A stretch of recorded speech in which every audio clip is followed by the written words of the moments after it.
अष्टावक्र गीता दूसरा प्रकरण तीसरा सूत्र। राजा जनक कहते हैं, स शरीर महो विश्वम परित्यज्य मया अधुना कुतश्चित कौशला देव परमात्मा विलोक्यते। अर्थात अब शरीर सहित इस विश्व को त्याग कर किसी कौशल द्वारा ही मेरे द्वारा परमात्मा का दर्शन किया जाता है। अब शरीर सहित इस विश्व को त्याग कर किसी कौशल द्वारा ही मेरे द्वारा परमात्मा का दर्शन किया जाता है। अब यहाँ पर राजा जनक जब कह रहे हैं कि मेरे द्वारा परमात्मा का दर्शन किया जाता है, तो इस दर्शन से तात्पर्य उस दर्शन से नहीं है जो हम आंखों से करते हैं। आंखों से वो कुछ नहीं देख रहे हैं, क्योंकि आंखें तो जब भी हमें दिखाती है झूठ ही दिखाती है, मिथ्या ही दिखाती है। इसीलिए तो हम इतने भ्रमित हो जाते हैं। होता कुछ है और दिखाई कुछ और देता है। सामने जो कुछ भी है उसमें तुम्हें इन आंखों से क्या दिखाई देगा, ये आंखें तुम्हें क्या दिखाएंगी, ये तो इस पर निर्भर करता है कि तुम कौन हो, देखने वाला कौन है। जो तुम हो वही संसार में तुम्हें दिखाई देगा। उदाहरण के लिए सामने एक बड़ा विशाल वृक्ष हो आम का, जिसमें फल लगे हो, छाया हो, हरा भरा हो। अब तुम अगर भूखे हो तो तुम्हें उसमें सबसे पहले फल ही दिखाई देंगे, तुम्हें वो फल का स्रोत दिखाई देगा। थके हारे आ रहे हो, धूप में परेशान हो, तो जाकर के तुम छाया में बैठ जाओगे, तुम्हें छांव दिखाई देगी। लकड़हारे हो तो लकड़ियां दिखाई देंगी। तो जो कुछ भी है संसार में वो तो इस पर निर्भर करता है तुम कौन हो। तुम कामुक हो तो तुम्हें कामना पूर्ति का साधन दिखाई देगा। तुम्हारी इच्छा है कोई, तो सामने जो कुछ भी संसाधन है तुम उन सब का उपयोग उस इच्छा की पूर्ति हेतु जिस भी तरीके से किया जा सकता है करोगे। तो जब कह रहे हैं मेरे द्वारा परमात्मा का दर्शन किया जाता है, तो दर्शन माने आंखों के द्वारा नहीं, दर्शन माने मेरे द्वारा जाना जा रहा है, मेरे द्वारा कुछ समझा जा रहा है, कुछ बोध हो रहा है मुझे। जैसे कोई व्यक्ति चोरी करने के इरादे से किसी घर में मेहमान बनकर आया हो और तुम्हें ये राज पता है, तो तुम्हें ये जो आंखें ये क्या दिखाएंगी, ये तो तुम्हें उस व्यक्ति का चेहरा शरीर दिखाई देगा। इन आंखों से तो उस व्यक्ति का शरीर दिखाई देगा, उसका चेहरा दिखाई देगा, उसकी क्रियाएं दिखाई देंगी। लेकिन इन सब के पीछे क्या इरादा है उसका, वो भी तो तुम्हें दिख रहा है। उसको भी तो हम यही कहेंगे ना कि हाँ मुझे दिखाई दे रहा है, मैं जान पा रहा हूँ, मैं समझ पा रहा हूँ कि ये क्या कर रहा है, क्यों कर रहा है। इसको भी हम देखना कहते हैं, इसको भी दर्शन कहते हैं। तो जनक को उस तरह का दर्शन हो रहा है। और आंखों का दर्शन पहले ही नकार दिया ना उन्होंने पहले ही क्या कह दिया कि अब शरीर सहित इस विश्व को त्याग कर किसी कौशल के द्वारा ही मेरे द्वारा परमात्मा का दर्शन किया जाता है। शरीर सहित इस विश्व को त्याग कर, और आंखें तो शरीर में ही आ गई, तो शरीर को और विश्व को त्याग करके फिर वो देख रहे हैं, माने आंखों के द्वारा नहीं देख रहे हैं वो। तो ये जो देखना, ये एक समझ है, एक इंटेलिजेंस है, ये बोध है। तो दर्शन का अर्थ ये है। फिर क्या कह रहे हैं वो, मेरे द्वारा परमात्मा का दर्शन किया जाता है। तो अब यहाँ परमात्मा से क्या तात्पर्य है, तो इसको समझने के लिए पिछले सूत्र में आप जाइए। पिछले सूत्र में उन्होंने क्या कहा था कि जिस प्रकार मैं इस शरीर को प्रकाशित करता हूं उसी प्रकार इस विश्व को भी, अतः मैं ये समस्त विश्व ही हूं अथवा कुछ भी नहीं। माने शरीर और ये जो विश्व है वो कह रहे हैं दोनों में अंतर नहीं है, क्योंकि दोनों मेरे ही द्वारा प्रकाशित हो रहे हैं। मैं हूं तो ही दोनों हैं, मैं ना हूं तो दोनों है या एक है किसको पता। मुझसे ही तो शुरुआत है, तो चाहे शरीर हो या विश्व हो, क्योंकि वही पंचभूत ये विश्व है, और जिससे कहता हूं कि मैं, ये शरीर जिसे मैं कहता हूं ये मैं हूं, ये शरीर भी पंचभूत से ही बना हुआ है। तो दोनों में अंतर तो है नहीं। जब दोनों एक ही हैं तो इन दोनों के बीच में फिर ये सीमा कैसी, ये रेखा कैसी, ये भेद कैसा? तो जब ये समझ पैदा हो जाती है, जब आप इस तरह से देख पाते हो, तब वो देखना परमात्मा को देखना कहलाता है। उस देखने को ही परमात्मा का दर्शन कहते हैं कि तुम ये जो मैं अहम भाव था, इससे मुक्त होकर के समष्टि को देख पा रहे हो, इस विराटता को, इसकी अखंडता को देख पा रहे हो। तो परमात्मा से तात्पर्य किसी वैसे परमात्मा से नहीं है जो हम कल्पना कर लेते हैं, ईश्वर, कोई मूर्ति, कोई रूप, वो सब नहीं। क्योंकि जिसे हम परमात्मा कहते हैं, ईश्वर कहते हैं, उसको तो हम आंखों से देखते हैं, और यहाँ पर आंखों की तो बात ही नहीं की जा रही है। तो जब दर्शन माने जानना है, जब दर्शन का अर्थ बोध होना है, तो जिसका दर्शन किया जा रहा है वो क्या है? माने परमात्मा क्या है? जिसके विषय में बोध हो रहा है। किसके विषय में बोध हो रहा है? कि शरीर और विश्व दोनों अलग नहीं है, द्वैत है ही नहीं, ये एक ही है, और मैं इन सब का साक्षी चेतना स्वरूप हूं। वो कह रहे हैं अब शरीर सहित इस विश्व को त्याग कर किसी कौशल द्वारा ही मेरे द्वारा परमात्मा का दर्शन किया जाता है। शरीर सहित इस विश्व को त्याग कर, तो त्यागने का अर्थ क्या हुआ? त्यागने का अर्थ ये नहीं कि तुम शरीर से बाहर निकल गए, अब शरीर को और विश्व को एक तरफ खड़े होकर के देख रहे हो। कहाँ खड़े होगे? जहां भी खड़े होगे वो विश्व ही तो होगा। तो ऐसे अलग खड़े होना नहीं, क्योंकि शरीर के बिना चेतना साक्षी भी नहीं हो सकता, होना मात्र होता है उसका।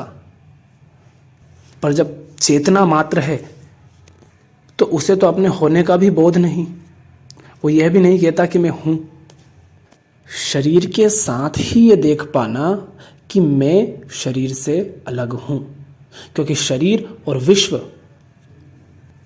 पंचभूतों का खेल है जो लगातार बन रहा है, मिट रहा है, जन्म मृत्यु का खेल चल रहा है, अनित्य है, परिवर्तनशील है, किंतु मैं लगातार बना हुआ हूं, साक्षी। वो तब भी था, अब भी है, और आगे भी रहेगा। पूरा शरीर बदल गया, पूरा मन बदल गया, विचार बदल गए, विश्वास बदल गए, धारणाएं बदल गई, किंतु तुम्हारा होना वैसा का वैसा है। संसार की सारी समस्याएं पैदा ही यहाँ से होती है कि मैं अलग हूँ और संसार अलग है, मैं अलग हूँ और सामने वाला अलग है।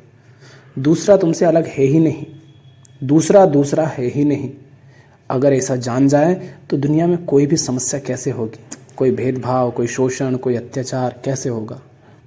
ये बात मन में आ सकती है कि अच्छा, तो फिर क्या किसी हत्यारे को, किसी चोर को, किसी लुटेरे को सजा ना दें? अगर ये जान ही गए आप कि सामने वाला दूसरा है ही नहीं, तो कोई हत्या क्यों करेगा? कोई चोर बनेगा ही क्यों? उसने हत्या तो तभी करी ना जब उसने जाना कि वो कोई और है। तो सजा देने की बात तो बाद में आएगी।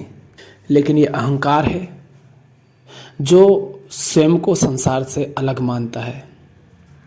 इस शरीर के कारण, सिर्फ इस शरीर के कारण, ये पतली सी जो दीवार है चमड़ी की, इसके कारण ये भाव पैदा हो जाता है कि मैं कुछ हूं। और जिस तरह हम समाज को देखते हैं उसमें सारी व्यवस्था हम में उसी मैं भाव को और ज़्यादा अधिक पोषित करने का ही काम करती है। तरह तरह से व्यक्ति को ये जतला देती है कि तुम कुछ हो, तुम ये हो, तुम वो हो, तुम ऐसे हो, तुम वैसे हो। उसके अंदर ये भाव ठूस ठूस के भर दिया जाता है कि वो कुछ है। और सब कुछ जो उसको सिखाया जाता है, जो उसको संस्कारित किया जाता है, वो शरीर के साथ जोड़ करके किया जाता है। तो वो स्वयं को शरीर मानता है, शरीर के पहचानों को अपनी पहचान मानता है।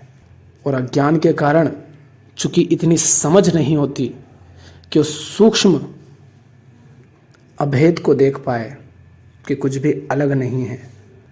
और जब सब कुछ एक है, कुछ भी अलग नहीं है, ऐसा नहीं देख पाते हैं तो समस्याएं होती हैं।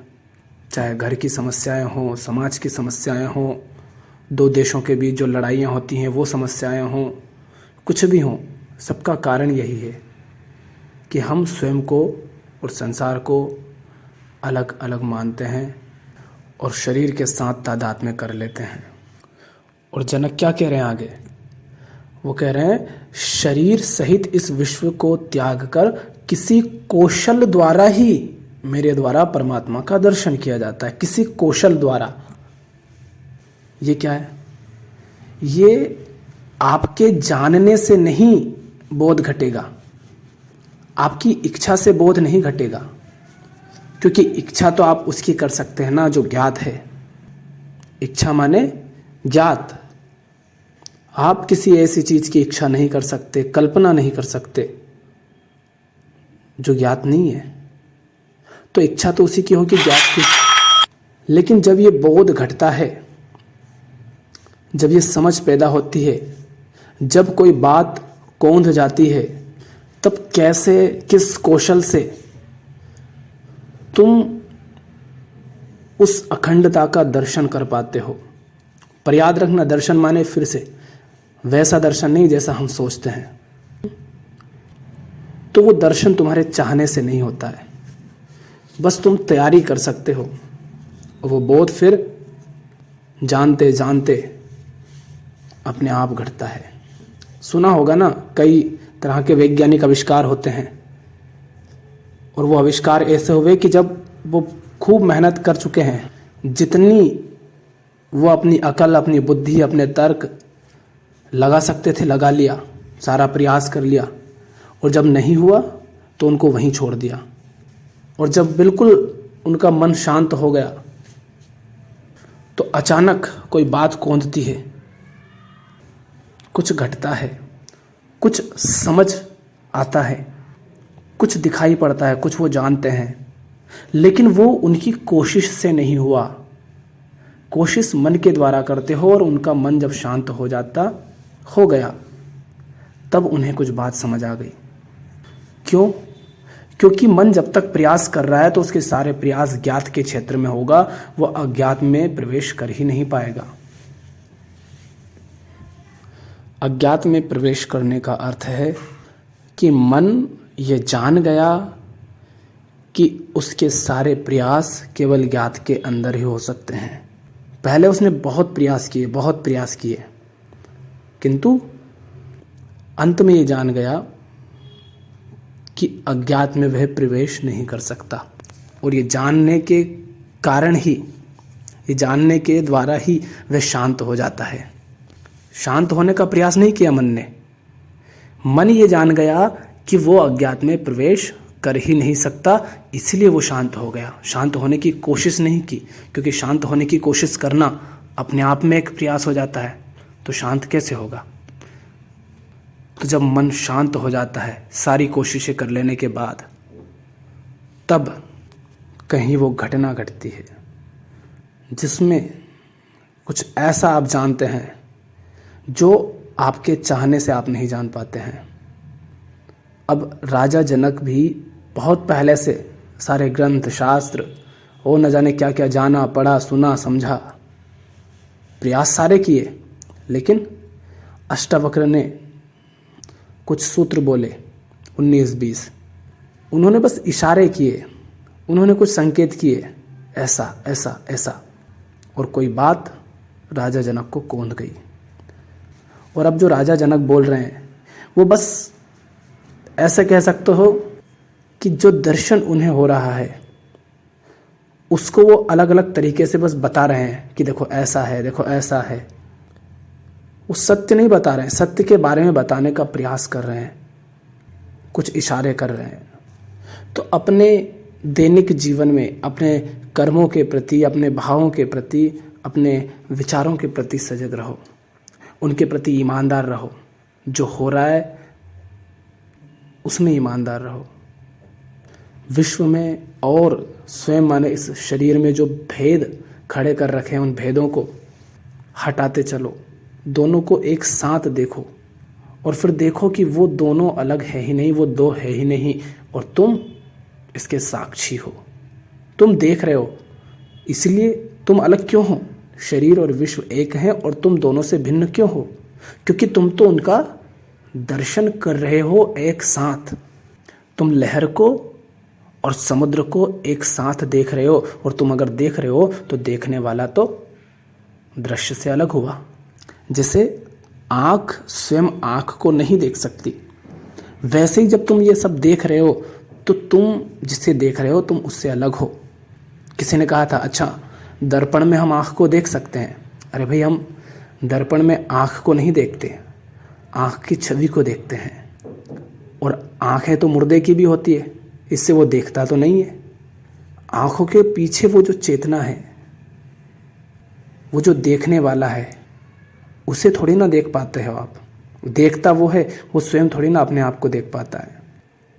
तो विश्व को और शरीर को त्याग कर माने दोनों के बीच जो भेद था, उस भेद को, उस सीमा को हटा करके जनक माने वह साक्षी जाने किस कौशल के द्वारा इस अभेद का, इस अखंड का दर्शन कर पा रहा है, देख पा रहा है कि कुछ भी अलग नहीं है, कोई खंड नहीं है, सब कुछ अखंड है। तो दर्शन माने जानना, बोध। परमात्मा माने द्वैत का मिट जाना, द्वैत के मिट जाने को देख पाना, जान पाना, समझ पाना। तो हम देख रहे हैं कि किस तरह अष्टावक्र, किस तरह जनक बार बार हमसे कह रहे हैं कि संसार और शरीर, जिसे तुम मानते हो कि ये मैं हूँ, दोनों अलग नहीं हैं, दोनों को अलग मत जानो। जैसे संसार पर तुम्हारा कोई नियंत्रण नहीं, वैसे शरीर पर, इसकी क्रियाओं पर तुम्हारा कोई नियंत्रण नहीं। जैसे संसार में जो कुछ भी है वही तो संसार है और वह नश्वर है, अनित्य है, वैसे ही शरीर भी अनित्य है, किंतु तुम इस सब के साक्षी हो। और यदि तुम स्वयं को शरीर मानकर रहे, तुमने यदि स्वयं को शरीर मानकर शरीर से तादाद में कर लिया, तो सदा मृत्यु के भय में जियोगे, सदा भेदभाव अलगाव में जियोगे, दुख में जियोगे। मोह, ममता, आसक्ति, ये सब तुम्हारे जीवन को नरक बना देंगी। शरीर की मृत्यु, तुम्हें अपनी मृत्यु जान पड़ेगी। शरीर के दोष, शरीर की कमियां, तुम अपने दोष और अपनी कमियां मानकर दुखी और अशांत रहोगे। इसलिए जानो कि तुम शरीर नहीं हो, ताकि तुम स्वयं के प्रति किसी तरह की हीन भावना से ना भरो, स्वयं को छोटा ना जानो, किसी तरह का भय तुम में ना हो, किसी तरह का असुरक्षा का भाव तुम्हारे अंदर ना हो।